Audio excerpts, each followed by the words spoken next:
But first, marijuana as medicine. More than 192,000 people in Arizona use cannabis for ailments like chronic pain, PTSD, or cancer. Good evening and thank you for joining us. I'm Taja Davis. But what does it take to qualify, and how does the state make sure the marijuana is being used as a medicine? We sent KGUN 9 on your side's Craig Smith to find out. Marijuana is growing right where patients can see it at Tucson's Desert Bloom Relief Center. The dispensary has a much larger growing site in another part of town. The cannabis is packaged up in a wide range of products. This is not a story about whether it's appropriate to have medical marijuana. The fact is, it is available and legal in Arizona under state regulation. Renee says her doctor recommended cannabis for pain from her autoimmune disease. Were you reluctant at first to try medical marijuana? Absolutely. It took a couple of years before I was willing to get into it, to try it. But nothing else was really helping the medications I was taking, so I tried it, and it's been remarkable. Renee says she likes Desert Leaf because she feels like the staff takes her medical needs seriously.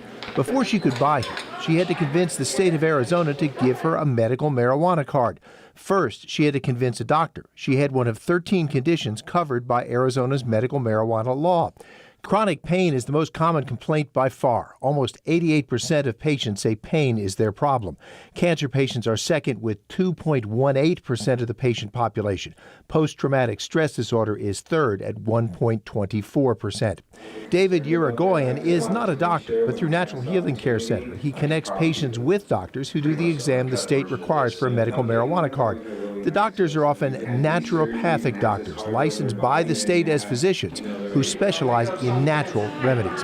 He says the first step is a release form for access to your medical records. Once we get the records, we have them come in and see one of our doctors, but we do have to have medical records because the doctors are signing off on the form that the state provides that they've reviewed supportive evidence documenting the patient's condition. The state charges $150 for an adult card, $75 for low-income patients.